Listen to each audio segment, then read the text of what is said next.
Chapter 10, Transparency. What you will learn. Transparency defined. Forms of transparency. Why transparency. Open government laws. Limits to government transparency. Transparency of nonprofit organizations. And the skill box, how to file a Freedom of Information FOIA request. Transparency is about access to information, often viewed as a panacea for corruption and disengaged or mistrustful citizens. It is a hallmark of good government reform efforts. While transparency has blossomed with development in technology, its impact on public sector operations and its relationship with the public is complicated and still evolving. Democracy is anchored in transparency. As founder and fourth president of the United States, James Madison wrote, "A popular government without popular information or the means of acquiring it is but a prologue to a farce or a tragedy or perhaps both." Transparency for nonprofit organizations is rooted in fiduciary and stewardship obligations to the public and to donors. This chapter begins by defining transparency, followed by a survey of approaches.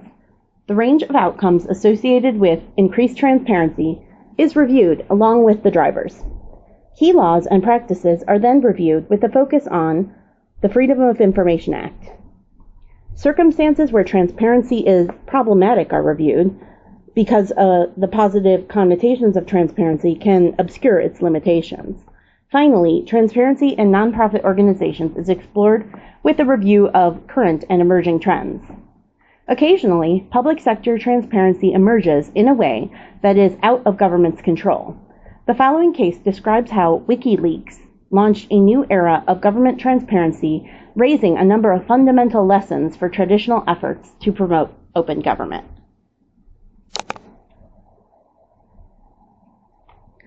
Transparency by leak, the case of WikiLeaks.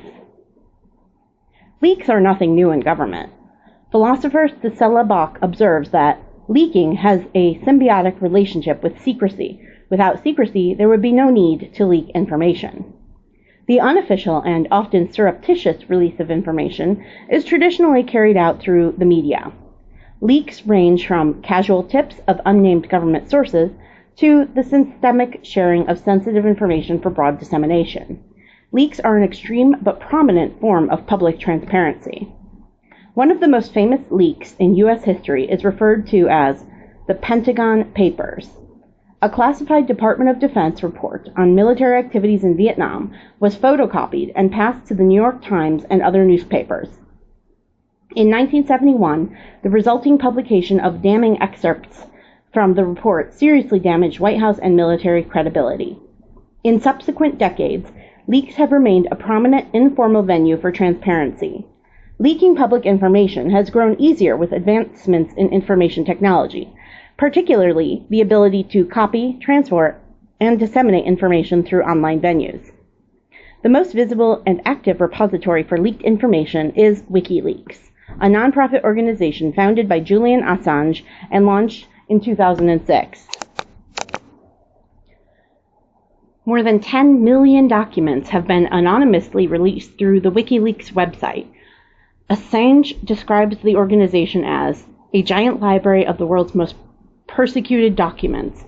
An editor for journalist for WikiLeaks justifies the need for the organization, noting, "The world is connected by largely unaccountable networks of power that span industries and countries, political parties, corporations, and institutions.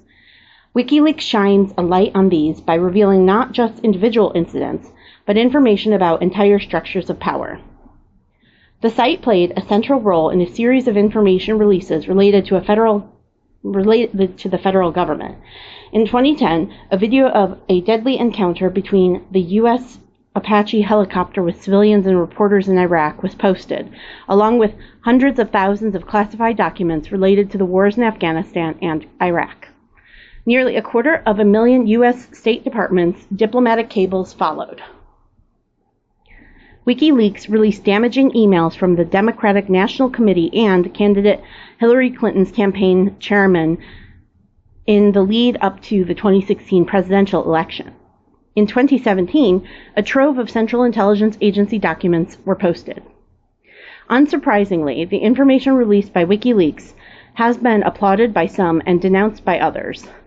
Former Director of the Federal Bureau of Investigation, James Comey, candidly discussed WikiLeaks during his 2017 testimony to the U.S. Congress, commenting that, "To my mind, it crosses a line when it moves from trying to educate the public and instead becomes about intelligence porn, quite frankly." Other critics include military leaders who worry about potential operational dangers resulting from the release of classified information. Even some proponents of transparency in government have expressed concern over WikiLeaks' approach, suggesting that the organization places sensationalism above individuals' rights to privacy and regard for existing legal structures. Despite the examples provided here, WikiLeaks is not solely focused on government activities or information from the U.S. activities. From a transparency perspective, scholar Aloud Roberts argues that the WikiLeaks model is hardly as transformational as it appears. Roberts notes that the steps to radical transparency, leaking, publishing, and waiting for the outrage that will precipitate political change, are insufficient and have only created the illusion of a new era in transparency. The prominence of WikiLeaks demonstrates that keeping secrets in a digital world is increasingly difficult for public entities, and government must balance the need for openness with the need to protect privacy when dealing with personal information. Questions to ponder. 1. Is WikiLeaks a protector of the public's right to know, or scofflaw causing irreversible harm to government operations? 2. As a public service professional, is it ever a moral necessity to leak information? 3. Go to the WikiLeaks website and review a selected leak. Does the posted information serve the public good? Does the ability to selectively release information cause concern over potential bias in such third-party transparency efforts? Transparency defined. Something is considered transparent if it allows light to pass through so objects beyond are clearly visible. The reference to light evokes a famous statement written over 100 years ago by future Supreme Court Justice Louis D. Brandeis that publicity is just commended as a remedy for social and industrial diseases. Sunlight is said to be the best of disinfectants. Electric light the most efficient policeman. The notion that information should be out in the open or in the sunlight is why rules support openness are called sunshine laws. The meaning of transparency is further refined as the extent to which a public organization allows external factors to monitor and assess its internal workings and performance. This ability to view and evaluate an organization is why transparency is frequently subsumed under the broader notion of accountability. The definition of transparency is extended to different types of information. 1. Administrative and political decision-making. 2. Operations. And 3. Performance. Alternately, transparency can be viewed from the perspective of information flows. The directional nature of transparency focuses on the recipient. Within an organization, information flows upward through the hierarchy from staff to managers or downward from managers to staff. In government, information flows are complicated by the presence of both elected and appointed decision makers. The internal flow of information receives less attention from a transparency perspective than external or horizontal flows of information. These flows, too, are classified based on the direction that information travels. Outward transparency captures the ability of individuals within an organization to view and receive outside information. Most prominent in discussions of public sector transparency is inward transparency, which represents the ability of outsiders to view the activities occurring within the information within an organization. Forms of transparency. Transparency is either passive or active. The distinction is important.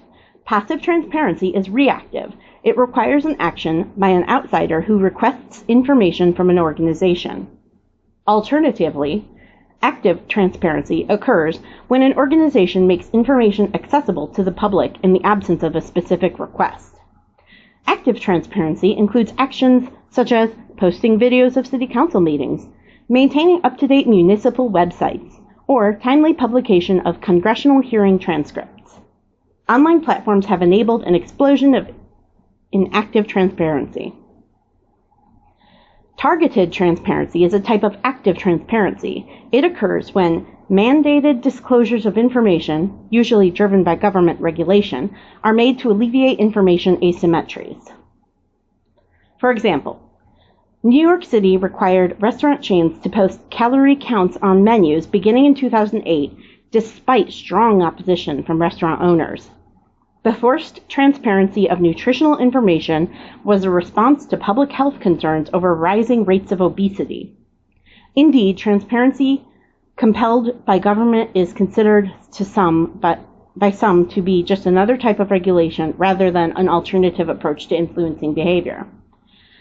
Transparency also has a time element that reflects how the information is used. Timing is either in retrospect or in real time. Real-time transparency suggests the urgency in the need to disseminate information. Retrospective transparency, on the other hand, is used to present aggregated information such as annual reports, statistical digests, and investigative findings. These are issued either on a regular schedule or in response to specific events. Another distinction between approaches to transparency relates to the usefulness of the provided information. The transparency illusion refers to the disparity between the disclosures made, referred to as nominal transparency, and the ability to actually use and learn from the information, or effective transparency. Why transparency? The assumption is that transparency is not only desirable, but that it results in improved outcomes for governance. Although intricately related, its effects can be considered separately for citizens and for government. Following are the outcomes most often associated with increased transparency. Increased transparency is thought of to affect government through 1. Improved accountability to the public, 2. Reduced corruption, 3. Better decision-making, 4. Greater operational efficiency, 5. Upgraded financial management, and 6. Strengthened democracy. Greater transparency is also expected to benefit citizens through 1. Improved government legitimacy, 2. A more civically engaged populace, and 3. Enhanced trust in government, and 4. Higher levels of satisfaction with government. Before considering whether evidence supports these expected outcomes, the following describes a transparency-enhancing effort in California and its associated outcomes. Unintended consequences of publicizing city manager pay in California. City managers are the chief executive officers, CEOs, of municipal governments. Publicly reporting compensation for city managers seems logical and akin to a shareholder's right to know how much a corporate CEO is getting paid. The state of California launched the Local Government Compensation Reporting Program, LGCRP, in the summer of 2010 after a Los Angeles Times story exposed excessive city manager compensation in Bell, California. The LGCRP posted salary information on the state comptroller's office website and also required that compensation amounts be disclosed on municipal websites. Although a majority of California cities already made such information available on their own websites, the state's action brought compensation information further into the sunshine. The improved disclosure of city manager compensation might be linked to many of the expected outcomes of transparency, including enhanced accountability, reduced possibility of corruption, better decision-making, and upgraded financial management. Citizens armed with better information may be more civically engaged, but knowing how much the city manager is compensated might reduce trust in government and citizen satisfaction if the disclosed pay is deemed unfair or excessive. Economist Alexandra Maas studied the effects of California's disclosure rule by examining changes in the compensation of city managers. He found that increased transparency resulted in a roughly 7% decline in city managers' compensation. To reach this conclusion, he compared cities that already disclosed compensation information to those whose behavior changed with the new law. The reductions in compensations were concentrated in cities with highly paid city managers earning more than $200,000 per year. The analysis determines that wage cuts were not the result of the discovery of managers who exploited secrecy to inflate their wages. Rather, the increased transparency appears to have forced cities to respond with lower compensation, especially for high earners, in response to general public aversion to salaries perceived as excessive. The expanded transparency also affected the turnover of city managers. Those with compensation newly disclosed by the change in rules had a 75% higher quit rate.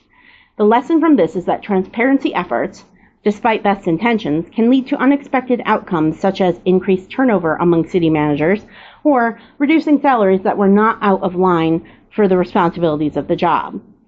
Such outcomes are weighed against the right of the public to know about their government's operations.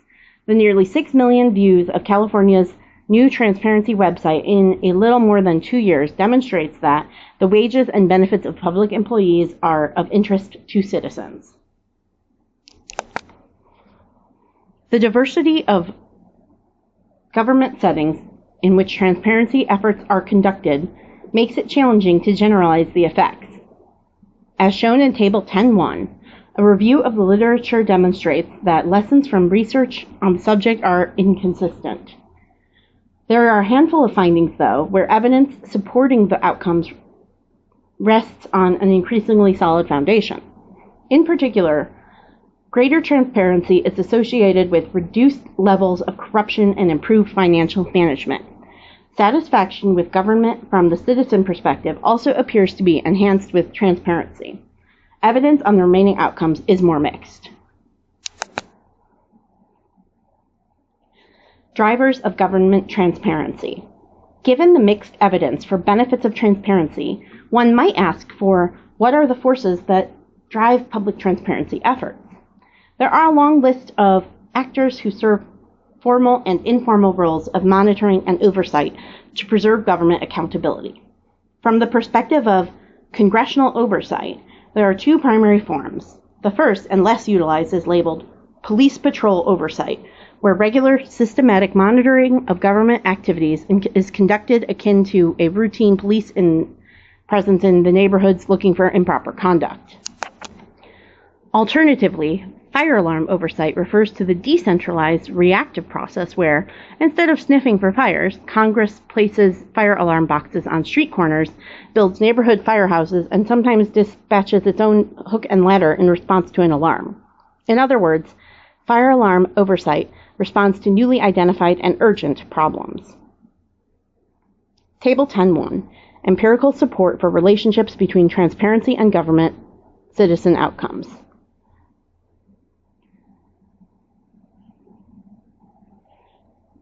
Evidence for relationship with transparency. Government accountability has mixed evidence for relationship with transparency. Reduced corruption is supported. Decision-making is mixed. Performance efficiency is mixed but positive. Financial management is supported. For citizens, legitimacy of government is mixed but positive. Public participation is mixed positive. Satisfaction with government is supported. And trust in government is mixed. Source based on Table 4 and Cuccinello et al. 2017-40. Mechanisms for spurring transparency in the federal government range from the active police patrol oversight of inspectors general and executive branch agencies to the two approaches by entities like the U.S. Government Accountability Office. Transparency is also a byproduct, both intentional and unintentional, of standard operating procedures such as publicly available transcripts of congressional hearings. Externally, interest groups like the Sunlight Foundation and the media play active roles in publicizing government activities. Technological change has proven to be a profound driver of increased transparency. The ability to make information available online to the public reduces the level of effort required for citizens to learn about their government. Another driver is open government laws, which receive the greatest attention for promoting transparency. The primary open government laws in the United States are detailed in the following section. Open government laws. The movement to greater transparency is global and permeates all levels of government. The first open government law is thought to be Sweden's Freedom of the Press Act of 1766, which supported both freedom of the press and freedom of information. In the United States, transparency is guarded by a series of federal, state, and local laws. These laws typically focus on 1. Providing public access to information contained in existing government records, 2. Ensuring that public business is conducted in view of the public, primarily through open meetings, and 3. Safeguarding personal information held by government. Freedom of Information Act, FOIA. The workhorse of transparency in government is the Freedom of Information Act, or FOIA, which passed in the U.S. in 1966. FOIA provides a legal framework within which the public can request access to existing government records. The law also requires federal agencies to regularly disclose certain information in the Federal Register and maintain reading rooms that house a set of prescribed documents. The Federal Register is a federal government's daily newspaper containing regulations, proposed rules, public notices, executive orders, and proclamations. State-level open records laws exist separately across the United States, and FOIA-like policies have proliferated across the globe in recent years. The legislative history of FOIA demonstrates an ebb and flow of protections for the public's ability to access government information. The Act's passage in 1966 actually represented an amendment to the Administrative Procedure Act of 1946 and followed nearly 11 years of congressional activity surrounding the idea of FOIA. Although President Lyndon Johnson, LBJ, signed the law, he did not do so with enthusiasm. According to Johnson's press secretary, LBJ had to be dragged kicking and screaming to the signing ceremony. He hated the very idea of the Freedom of Information Act, hated the thought of journalists rummaging in government closets, hated them challenging the official view of reality. Given this inauspicious beginning, it was no surprise that the original FOIA law struggled to accomplish the goal of disclosing information to the public. Congressional hearings in the early 1970s documented ways in which executive agencies were actively resisting compliance with the FOIA records requests. High costs and long delays plagued the process. FOIA success stories often came only when the requester was willing and able to engage in litigation. The fallout from the Watergate scandal under the President Nixon, accompanied by the effort by Congress to revisit and strengthen FOIA, despite a veto from President Gerald Ford and an override by Congress passed in 1974, amendments bolstered the Act's operational effectiveness. Further amendments weakened and then modernized the FOIA in 1986 and 1996, respectively. The 1996 amendments were popularly known as the Electronic Freedom of Information Act, or eFOIA, which embraced the role of the Internet to provide documents to requesters electronically and in online reading rooms. A new and broad exemption to the fulfillment of FOIA requests accompanied the Homeland Security Act in 2002 and was considered by some to be a threat to FOIA's core objectives. The exemptions under which agencies can deny fulfillment of FOIA requests include the categories shown in Table 10.2. Table 10.2, FOIA exemptions from disclosure. Number 1, information that is classified to protect national security. 2, information related solely to the internal personnel rules and practices of an agency. 3, information that is prohibited from disclosure by another federal law. 4, trade secrets or commercial or financial information that is confidential or privileged. 5, privileged communications within or between agencies. 6, information that, if disclosed, would invade another individual's personal privacy. 7, information compiled for law enforcement purposes. 8, information that concerns the supervision of financial institutions. 9, geological information on wells. Who files FOI requests and for what purposes? A popular misperception is that journalists are the most frequent users of FOIA requests. Although the media is most visible, a recent review of FOIA logs across 85 federal agencies found that nearly 40% of information requests filed by businesses, 20% by individuals, 16.7% from law firms, and only 7.6% from news media organizations. The prominence of requests from businesses and law firms suggests that most records requests are for information that is used for commerce. Other FOIA requests run the gamut from exposing instances of abuse of power to what might be deemed as fodder for popular entertainment. At one extreme, the FOIA was the tool used by freelance journalists in the late 1970s to uncover details about a 14-year Central Intelligence Agency, CIA, research program in behavioral modification referred to as MKULTRA. The records of the program, which included experiments giving LSD to unknowing civilians and then were destroyed by the CIA in 1973, except for financial records uncovered later by the FOIA request. Then CIA Director Admiral Stansfield Turner testified in a Senate hearing that the employee who located this material did so by leaving no stone unturned in its efforts to respond to FOIA requests, and thus discovered MKULTRA-related documents which had been missed in the previous searches to comply with earlier congressional investigations. In 2007, on the other end of the spectrum, a private website that houses federal government documents asked the Federal Communications Commission, FCC, for any informal complaints made regarding the South Park cartoon program on television. In response, the FCC provided more than 60 pages of complaints with redacted personal information. The complaints, sometimes handwritten, provide insight into public outrage over the perceived inappropriate language and content of the show. Ironically, the show is broadcast on cable television, which is beyond the regulatory authority of the FCC. Costs of openness through FOIA. The large number and variation of FOIA requests translates into a labor-intensive process for public officials. The Electronic Frontier Foundation raises awareness about the continuing challenges encountered when accessing government information. Each year, the foundation humorously awards the foilies to not-so-successful FOIA requests.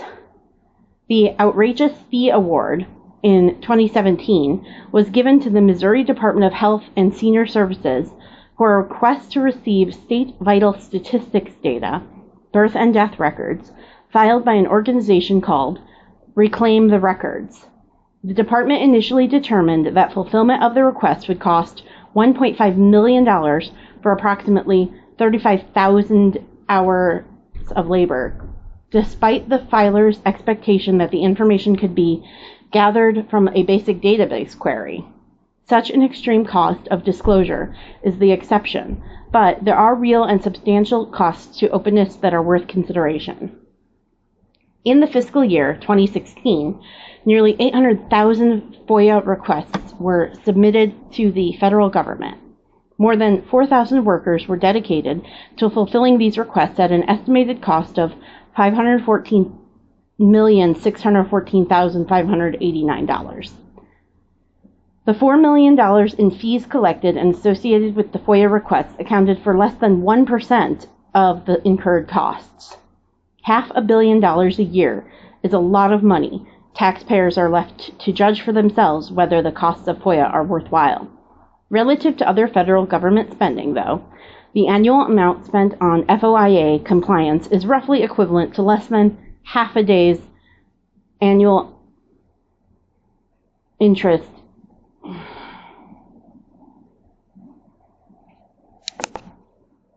Relative to other federal government spending, though, the annual amount spent on FOIA compliance is roughly equivalent to less than half a day's interest expense on the national debt of 2016, and comparable to the purchase of 5.5 F-35A fighter jets at a recently reduced unit cost of $95 million per plane. Open meeting and privacy laws. FOIA's focus on existing records and documents misses much of the face-to-face activity of government's decision-making. In particular, meetings where elected and appointed officials deliberate and set policy are critical public venues. While FOIA opened government records to the public, it also raised the specter of concern over privacy for personal information. Congress responded by enacting a series of laws to guarantee open meetings and safeguards for personal privacy during the decade following the passage of FOIA. Federal Advisory Committee Act 1972 and Government in the Sunshine Act 1976. Federal open meeting laws share similar requirements but are targeted at different organizations. The Federal Advisory Committee Act, or FACA, applies to more than 1,000 federal advisory committees that give advice to the executive branch. These advisory committees range alphabetically from Assembly of the Administrative Conference of the United States to the World War I Centennial Commission. Unlike FACA, the subsequently enacted Government in the Sunshine Act, commonly shortened to the Sunshine Act, applies to the executive branch agencies themselves that fall under the FOIA. This means that the court system, legislative branch, and the White House are not included. Open meeting laws also exist in state and local governments, although the particulars may differ. Under both the FACA and Sunshine Act, meetings must be open to the public. Importantly, open meeting laws do not mandate that meetings be conducted to make decisions. A meeting under the Sunshine Act is defined as the deliberations of at least the number of individual agency members required to take action on behalf of the agency, where such deliberations determine the result in the joint conduct or disposition of official agency business. The Supreme Court later clarified that dialogue that essentially decides future official elections of an agency represents a meeting under the Sunshine Act. Open means that a number of steps must be taken to ensure the public is adequately informed, that the meeting will take place and the events of the meeting are documented and available. Notice the details of an upcoming meeting are provided through the Federal Register under the FACA at least 15 days before the meeting is scheduled. The Sunshine Act is less clear about the method of public notification and has a shorter week-long period needed before the meeting itself takes place. As with FOIA, exemptions exist that allow advisory committees and agencies to avoid compliance with the open meeting laws. Specifically, 10 exemptions exist allowing for closed or partially closed meetings. Under FACA, the decision to close a meeting must be reflected in the public notice along with the exemptions being claimed. For agency meetings under the Sunshine Act, the decision to close a meeting requires a supporting majority vote. The vote must be publicized in a timely manner, along with certification that the claim of exemption is reasonable by the agency's general counsel or chief legal officer. Most exemptions require that the transcript of the meeting be kept by the agency, although minutes satisfy the requirement in certain cases. A sample of exemptions included when an open meeting would disclose secret or classified information, violate personal privacy, release trade secrets or privileged information, conflict with an investigation or related proceedings, or release information that would significantly frustrate implementation of a proposed agency action. The use of exemptions can be challenged. Compliance with FACA has been enforced by litigation under the Administrative Procedure Act, while filing suit in federal court is pursued for perceived violations of the Sunshine Act. Open meeting requirements exist at all levels of government and are intended to ensure that the dialogue and decisions about public policies are indeed public. Open meetings are generally perceived as a common sense form of transparency, but that does not mean that such laws are without controversy. Public officials sometimes get tripped up by the requirements, which can be strict. In Colorado, as a typical example, a meeting between two or more members of a state body, including boards, commissions, and other decision-making entities, qualifies as an open meeting requiring advance notice to the public if public business is discussed. The following case describes a common tension between preserving openness efforts to cultivate a collegial working environment. Dinner or a meeting? controversy at the Wisconsin Department of Natural Resources. On the evening prior to formal board meetings, Wisconsin's Department of Natural Resources, DNR, traditionally held social dinners for members of its Natural Resources Board, NRB. The dinners became a thing of the past following a citizen complaint filed under Wisconsin's open meeting law. The complaint argued that a January 2016 dinner constituted a public meeting since a pending decision related to the Blue Mound State Park was allegedly discussed.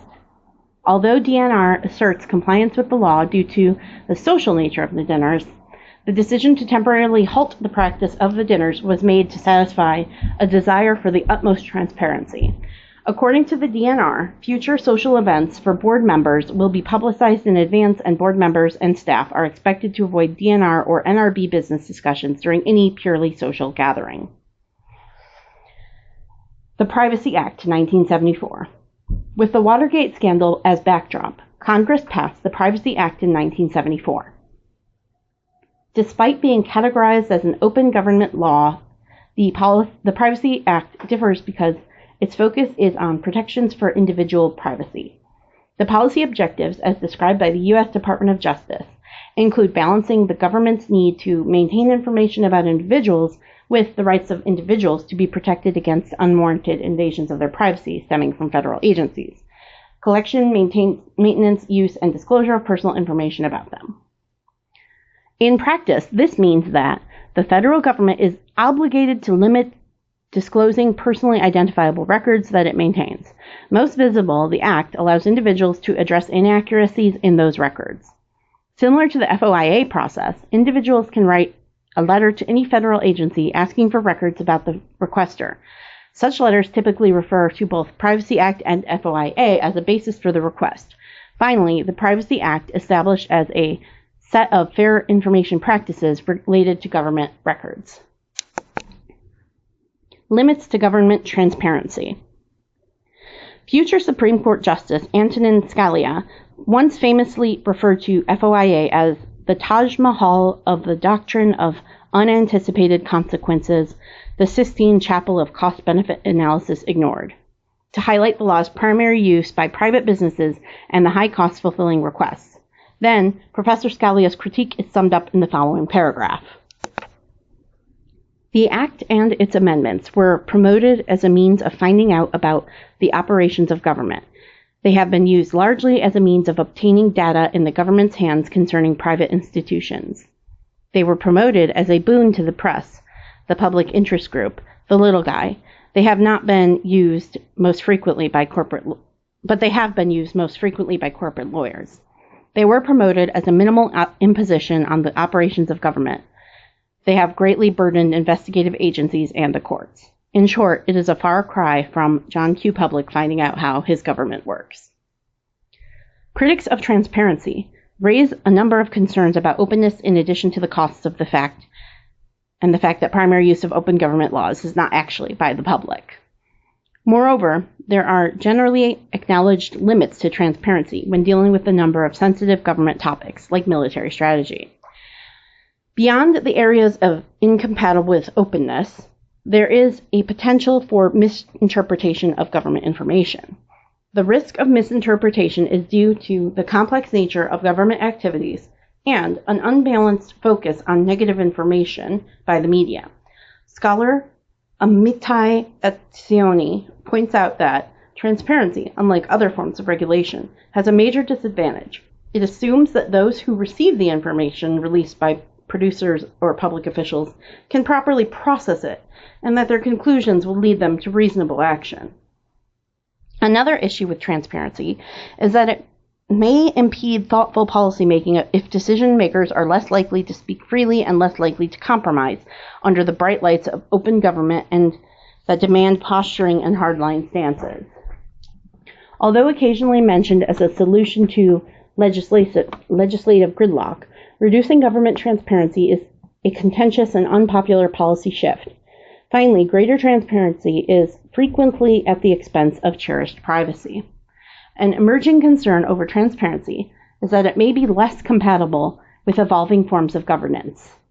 The public's right to transparent government has resulted in a broad set of legal protections for citizens to monitor government information and activities. The burgeoning partnership between government and the nonprofit sector to provide public services has, maybe unexpectedly, complicated expectations of transparency. A recent example comes from Texas, where private nonprofit organization, the Alamo Endowment and the Alamo Complex Management Company, operates the historic Alamo attraction on behalf of the state. Efforts to review the organization's meeting minutes by a Houston newspaper were rebuffed with the explanation that the nonprofit is not a government, but rather a state contractor. Concerned legislators and open government advocates caution that contracting out could create essentially a shadow government opaque to outside scrutiny by taxpayers for operations that once were public and transparent. To bore more deeply into this conundrum, the following section details transparency among nonprofit organizations. So, does transparency really promote accountability? Some of the time it does, of course. But there's a reason to worry that transparency is reaching the stage of faddish excess, distracting public managers and citizens alike from a better balanced portfolio of governance measures. John D. Donahue. Transparency of nonprofit organizations. The transparency of government is often guided or even dictated by laws that empower citizens. Nonprofit organizations operate in a very different environment as technically private organizations. Are the expectations for transparency in nonprofit organizations fundamentally different than for government? In 2004, the panel of nonprofit sector was assembled to conduct a thorough examination of the nonprofit sector's governance, transparency, and ethical standards. The panel asserts that the nonprofit sector has certain responsibilities to government and the public derived from the receipt of 1. Preferential tax treatment imbued by federal and state laws, and 2. Contributions of time and resources by citizens. These responsibilities include that charities and foundations operate transparently, prevent fraud and the enrichment of insiders and other abuses, and serve the purposes for which they have been created. While celebrating the independence of the nonprofit sector from government as a virtue, the panel presents principles for improving accountability in the sector. One of the principles expresses the need for comprehensive and accurate information about the programs, activities, and finances of all charitable organizations, available to the public in a timely manner. The following sections detail the areas where nonprofit transparency exists, where it is needed, and the particular trade-offs of nonprofit transparency. Current practices in nonprofit transparency. For some, transparency is seen simply as an approach to management reform across the government and nonprofit sectors. Scholar Paul Light refers to these transparency-oriented practices as the watchful eye, with the assumption that making financial and performance information visible will allow competition to weed out inefficiency. In his 2000 report on nonprofit management, however, Light suggests that the availability of information alone will not improve trust. Without major laws to support nonprofit openness to the public, like the federal government's Administrative Procedure Act, transparency of the nonprofit sector has fallen into a piecemeal set of actors that include nonprofit watchdogs, like Charity Navigator, data providers, like GuideStar and the National Center for Charitable Statistics, and attorneys general and federal agencies, the Internal Revenue Service. The fact that the primary federal agency dealing with nonprofits is a tax collector is ironic, given the general lack of tax liability. Even in the presence of these formal and informal actors that support transparency, Light argues that it is citizens who implement the watchful eye by being thoughtful and informed donors. Indeed, transparency has come to mean that the timely posting of key pieces of organizational information online for easy access by anyone who wishes to review it. Bob Carlson, then Assistant Attorney General of the state of Missouri, provides wise counsel to nonprofits on transparency. First, nonprofits should be as open as possible to the public. At a minimum, financial information should be prominently available online. Second, expectations for transparency from the public and from donors grows each year and already exceed most state disclosure requirements. In other words, nonprofit organizations need to do more than just comply with legal transparency standards to satisfy the demands of the public and donors. In 2006, GuideStar asked readers to answer the question, "What does nonprofit transparency mean to you?" The responses focused on either financial accountability or openness about missions and programs. The bifurcated answers highlight the sector's historical focus on making financial information public, along with the desire to improve visibility into how effectively those resources are used. The financial accountability comments focused on compliance, including discussions of adherence to federal and state regulations, annual financial audits, timely submission of reporting documents, and clear accounting methods and record keeping. Alternately, respondents focused on mission and program transparency and emphasized the need to demonstrate that a nonprofit's actions directly enhance fulfillment of the organization's mission. The following anonymous response was highlighted for broadly capturing the meaning of nonprofit transparency and its implications across an organization. I think of the acronym DWYSYWD. Do what you say you will do. Do the actions of the organization reflect the core values and missions it promotes? Is there genuine evidence of the agency's high regard for integrity across all core aspects of the agency? From program operation and hiring practices to evaluation and communications, as well as the financial practices where most media attention often gravitates. Examples of evidence may include recognizing and abiding to all applicable state and federal laws, exploring appropriate accreditation opportunities, completing regular annual reports and audits, and making that information readily available to funders using independent researchers to conduct program evaluations, maintaining open lines of communication between donors and the like. Doing what you say you will do sounds simple, but the following case shows that transparency of operations sometimes is at odds with efforts to generate support. Openness and marketing, the case of microfinance through Kiva. At times, nonprofit marketing and transparency can appear conflicted. The nonprofit Kiva allows individuals to engage in microfinance by loaning funds to borrowers engaged in a wide range of activities across the world. A couple of current microfinance opportunities include contributing to a $450 loan for a woman in Togo to buy 17 sacks of onions, or a loan of $1,475 in support of a grandson's eye operation in Mexico. The marketing Kiva focuses on lenders selecting projects to support based on their personal preferences. A heavily trafficked blog post in 2009 called into question this person-to-person lending experience. The author explained that Kiva users do not actually make direct loans to the selected people and projects. In reality, the portrayed individual borrowers online have existing loans from secondary microfinance institutions. The Kiva lending helped to backstop these microfinance institutions, something that was explained, albeit not prominently, on the Kiva website. Kiva, apparently in response to the publicity, shifted the tagline on its website from Kiva lets you lend to specific entrepreneur, empowering them to lift themselves out of poverty, to a less specific, Kiva connects people through lending to alleviate poverty. Kiva's model has developed since this initial controversy, and with lending closing on $1 billion in 2017, now offers both direct loans to borrowers and partner loans made to microfinance organizations. IRS Form 990. The IRS Form 990 remains the primary source of public information on nonprofit organizations. The IRS called the information filing the key transparency tool relied on by the public, state regulators, the media, researchers, and policymakers to obtain information about the tax-exempt sector and individual organizations.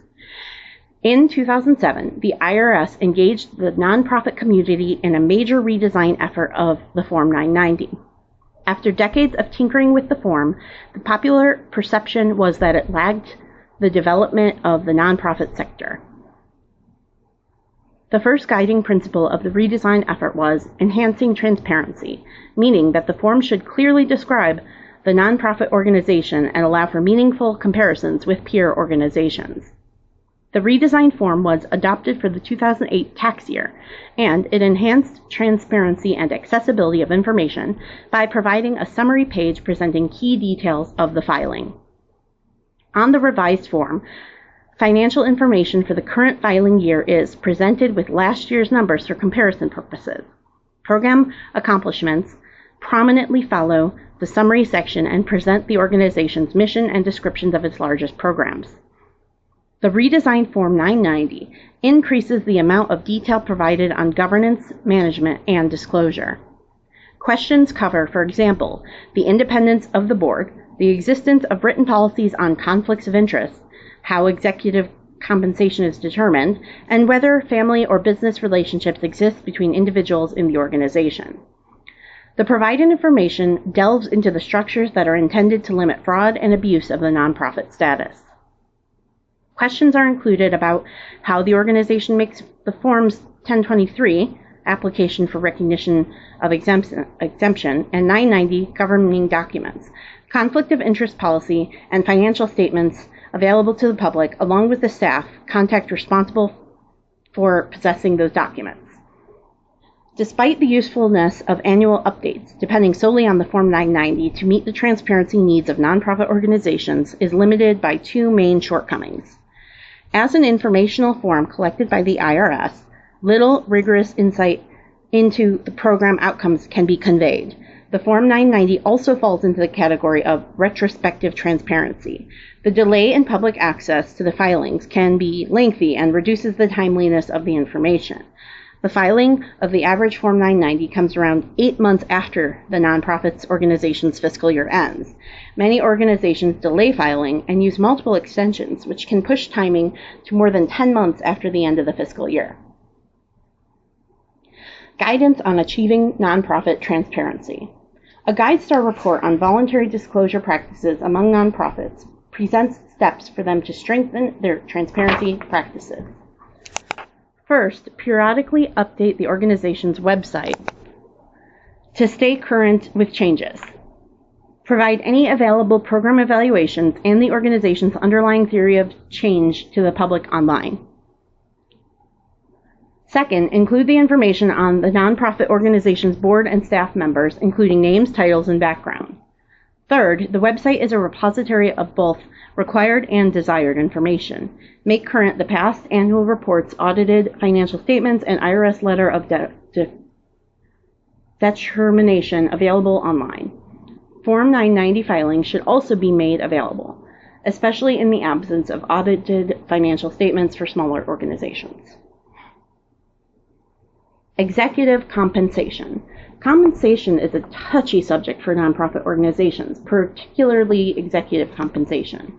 This is because there is tension between the expectation that nonprofits will be led by capable, experienced individuals who are compensated fairly, and the expectation that compensation rates will be consistent with the organization's nonprofit mission.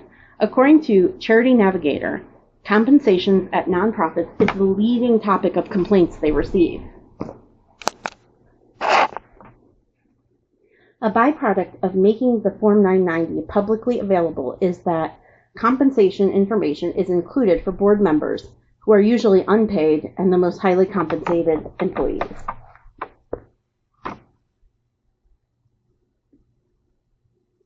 Nonprofit organizations have been lambasted by members of Congress for perceived excesses in executive compensation. Nonprofit organizations and their boards should not approve executive salaries unless they are comfortable releasing and defending the compensation to the public. In 2015, a member of Congress alleged that nonprofit Planned Parenthood is an organization with massive salaries. As an additional critique in an already contentious debate over continued federal funding for the organization, the primary focus of this claim was the compensation package for the organization's president, Cecil Richards, which totaled $590,928 in 2014. Richards' salary was $427,597, with the remaining compensation coming from bonuses, contributions to a retirement plan.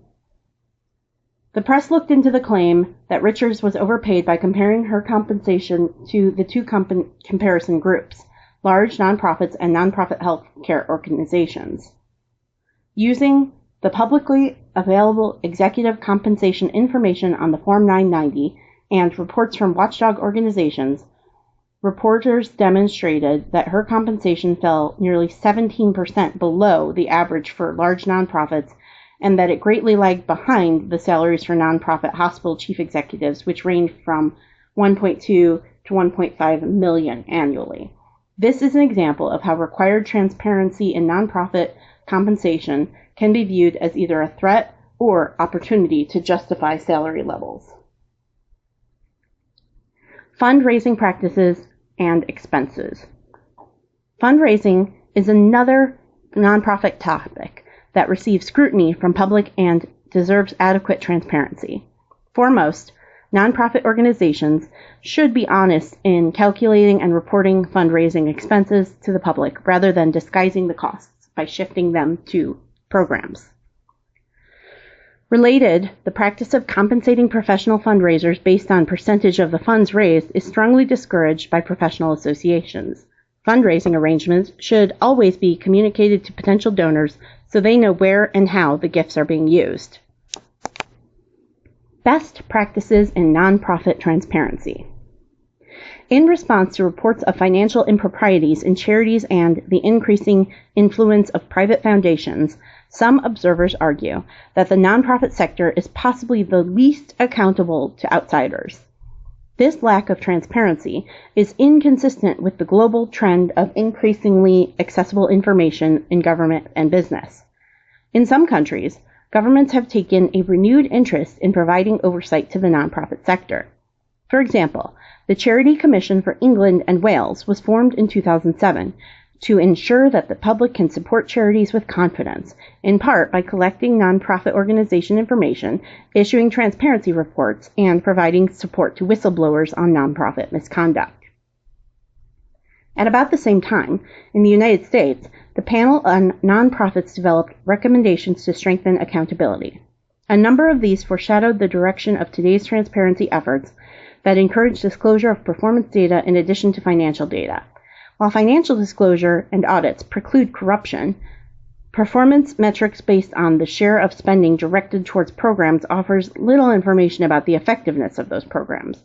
In response, the panel calls for each charitable organization to provide more detailed information about its operations, including methods it uses to evaluate the outcomes of programs, to the public through its annual report, website, and other means. The focus of transparency, thus, is moving in the direction of disclosure of mission-based effectiveness. Focusing on transparency in public charities obscures the increasing prominence of private foundations. The role of citizen donors in demanding transparency and putting that information to use is less clear for the latter. Philanthropy has become less open as a majority of private foundations refuse to even consider unsolicited funding proposals. Despite this, some foundations have acted to improve the transparency of their grant-making activity. The Foundation Center, for example, has taken a leadership role in promoting transparency.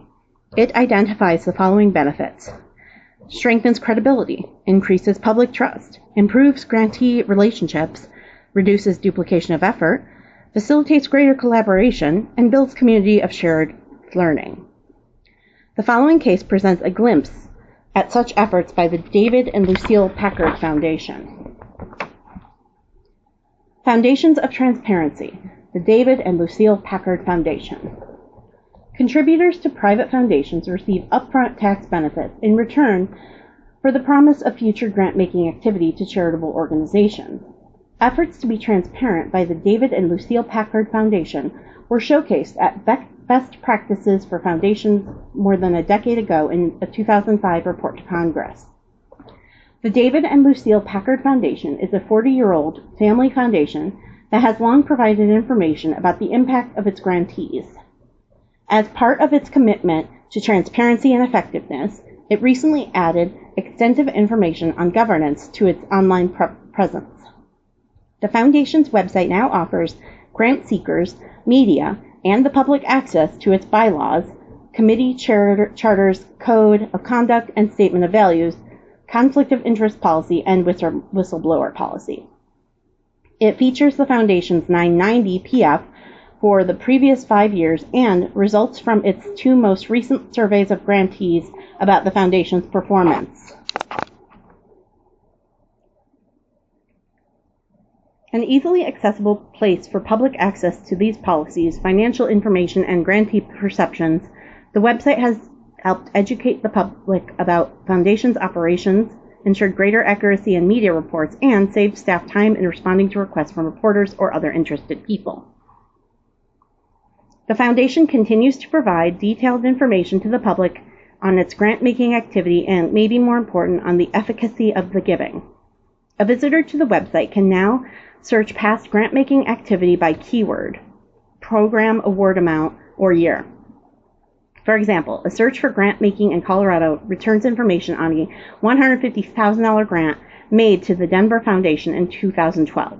The grant supported the Colorado Fire Relief Fund, which helped victims of wildfires in Pueblo, El Paso, and Teller counties. While public access to grant-making activity is useful to agencies that seek funding, citizens also have the ability to learn about projects supported by the Foundation. The Foundation also publicly provides evaluations, toolkits, and research that can inform and support activities beyond its own grantees. Trade-offs of nonprofit transparency. The greater transparency in the nonprofit sector is desirable as a means to maintain and enhance the public trust. At the same time, transparency is costly and causes additional management burdens for already under-resourced enterprises. The former president of Charity Navigator, a nonprofit watchdog organization, captured this trade-off when he said, "Greater transparency will mean more work for charities, no doubt about it." In particular, concerns over mandated costs of transparency are greatest for the sector's many small organizations. Summary. Transparency in public service organizations is a powerful concept where best practices for openness are continuously challenged by a blend of expanding expectations and advancing technology. This chapter began with a look at WikiLeaks and the emergence of less conventional forms of transparency being imposed on governments around the world. More than 2 decades ago, Senator Daniel Patrick Moynihan made a president's statement on government secrecy, that speed with which information now travels, and the role of public sector in presenting and using its information. In 1997, Senator Moynihan observed, "In one direction, we can reach out and touch the time when the leaders of the Soviet Union thought that the explosion of the nuclear reactor in Chernobyl could be kept a secret from the rest of the world. In the other direction, we can see a time already upon us when 14-year-old hackers in Australia or Newfoundland can make their way into the most sensitive areas of national security or international finance. The central concern of government in the future will not be information, but analysis. We need government agencies staffed with argumentative people who can live with ambiguity and look upon secrecy as a sign of insecurity." Openness in government cannot automatically prevent public sector shortcomings because the success of transparency is context dependent. Its defenders argue, however, that there is no reason to abandon transparency or the hard-won advantages it has gained us. Empowering citizens to hold government accountable, preventing crises and safeguarding communities, increasing effectiveness while reducing waste, and engaging the public in democratic decision-making. Both government and nonprofit transparency are experiencing an important shift from simply providing information for accountability purposes, which is now expected, to using information for demonstrating program effectiveness.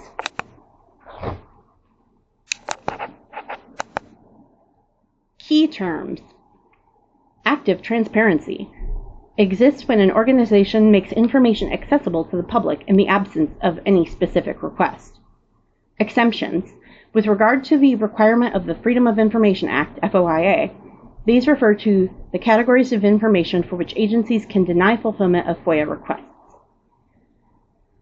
Federal Advisory Committee Act, FACA. Law requiring more than 1,000 federal advisory committees giving advice to the executive branch to hold open meetings. Freedom of Information Act, FOIA. Law that provides legal framework within which the public can request access to existing government records, requires federal agencies to regularly disclose certain information in the Federal Register, and requires agencies to maintain reading rooms that house a set of prescribed documents. Fundraising disclosure refers to when nonprofit organizations accurately disclose fundraising expenses and practices to the public. Government in the Sunshine Act, a law requiring the executive branch agencies that fall under FOIA to hold open meetings. Inward transparency represents the ability of outsiders to view the activities occurring within an organization. IRS Form 990, form filed by tax-exempt nonprofits to report financial information, primary source for nonprofits' annual financial data. Leaks, intentional releases of information that had previously been maintained with secrecy. Open meeting laws, laws requiring various organizations to hold meetings that are publicized and open to the public. Passive transparency exists when an organization is reactive and requires an outside request for information to be provided from the organization. Privacy Act, law that protects individuals from invasions of privacy related to the collection, maintenance, usage, and disclosure of personal information by federal agencies. Public notice, notice providing details of an upcoming meeting in the Federal Register in accordance with the applicable open meeting laws. Public notice, notice providing the details of an upcoming meeting in the Federal Register in accordance with the applicable meeting laws. Real-time transparency, the continuous and timely release of information to the public, particularly when there is urgency and the need to disseminate information. Real-time transparency, I just read that one. Targeted transparency refers to the mandated disclosures of information, usually driven by government regulation, that are made to alleviate potential information asymmetries. Transparency in organization refers to the presence of open processes, actions, and documents that are subject to public scrutiny. Discussion questions. With more information easily accessible, what are the challenges to achieving effective transparency by governments and nonprofit organizations? 2. Consider the perspective that today's high levels of transparency are at least partially responsible for degraded policymaking because elected officials have less freedom to make compromises through backroom deals. In this perspective, is this perspective credible? And if so, where do the balance between the fundamental merits of openness and the need to get things done? 3.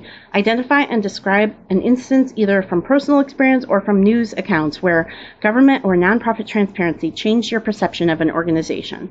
Was the resulting change positive or negative?